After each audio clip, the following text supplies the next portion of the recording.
An explosive SpaceX launch. I'm glad nobody was hurt. Glad it was uncrewed. And I don't know. The fact that, they caught the booster is kind of neat. I just kind of wish we were talking about NASA doing this stuff. Yeah, I don't know. Maybe we should do that instead of 4th of July every year.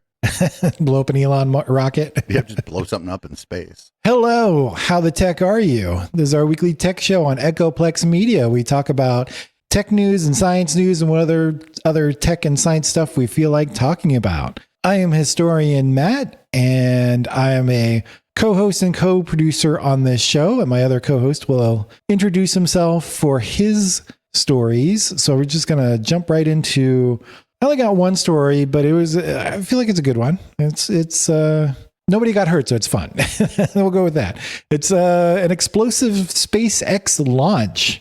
And of course, what I'm talking about is SpaceX's launch of its massive Starship rocket ends 9 minutes later with fire in the sky, which looked a lot like a meteor shower. So the Starship experienced a RUD, a rapid unscheduled disassembly, and people in the Turks and Caicos Islands, Haiti, Dominican Republic, and Puerto Rico all shared videos of debris showering down like an intense meteor shower.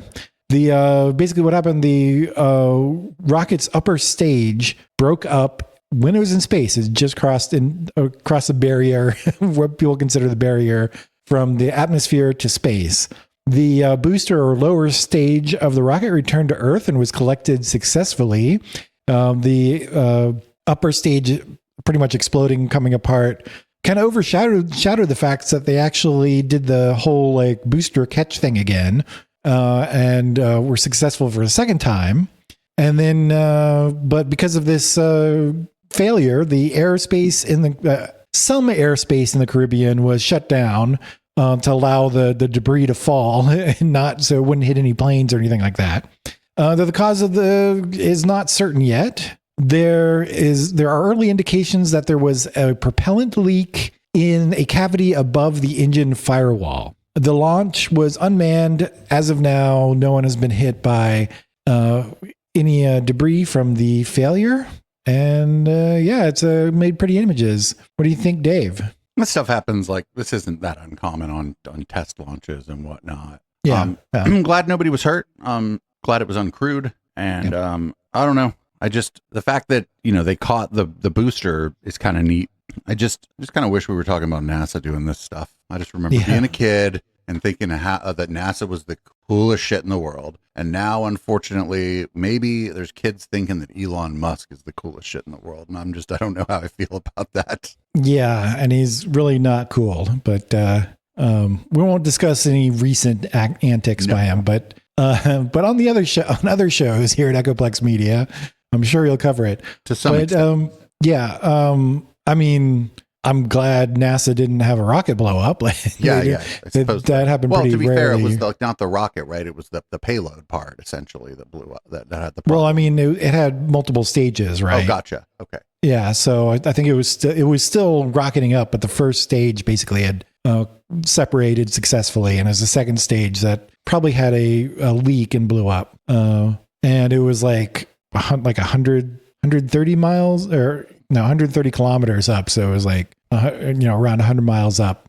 Anyways, I don't know. I don't know if you showed the image, but it made pretty debris coming down, pretty stuff in the sky.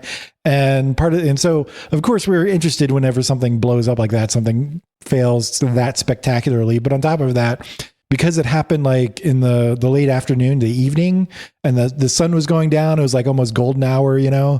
It made it even more spectacular, Right, because where the sun was, it was everything was kind of reflective-y. Yep. In addition to being on fire, the parts that maybe weren't on fire were reflecting the sunlight. Exactly. Yeah. Yeah, I don't know. Maybe we should do that instead of 4th of July every year.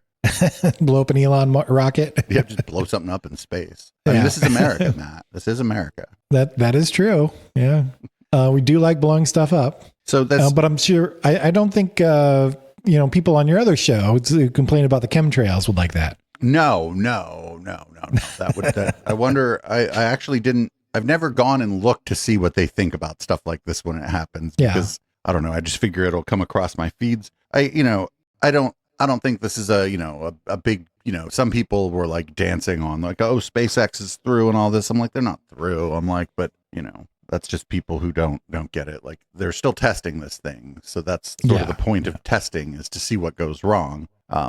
Seems like, the main booster didn't fail. They caught it. Yep. So yeah, I don't know. Fuel leak isn't good, but they'll work it out. They'll work it out. There's a lot of smart people working there, at least for now. Again, they're not positive that was the issue.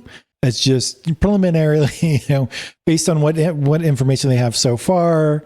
That's what it looks like, and of course they'll keep studying, research, investigating what happened, and so if it was something else, they'll probably let people know. Definitely let the engineers know and fix it. They already had some ideas of if it was this coolant leak propellant leak. They have ways they can handle it besides just fixing the leak. It was up high enough, right, that there's no, like, you're not going to be able to like see what happened. No, right? no. It's going to all be like instrumentation that it's going to figure out what happened. Yeah. As I said, it had crossed officially into space, right? It was that high up. Yeah, the only way you would get a good video of that would be to send a second rocket to basically chase it. Yeah, pretty much. Yeah. But then what if the chase rocket blows up? I don't even mind. There's some satellites that are already up there have really good optics, and it's in space, so maybe they could have pointed a satellite at it, but I don't know. I mean, tracking would be a problem. Yeah, and I doubt they're doing that with satellites, though. I don't know. Thanks for checking out How the Tech Are You?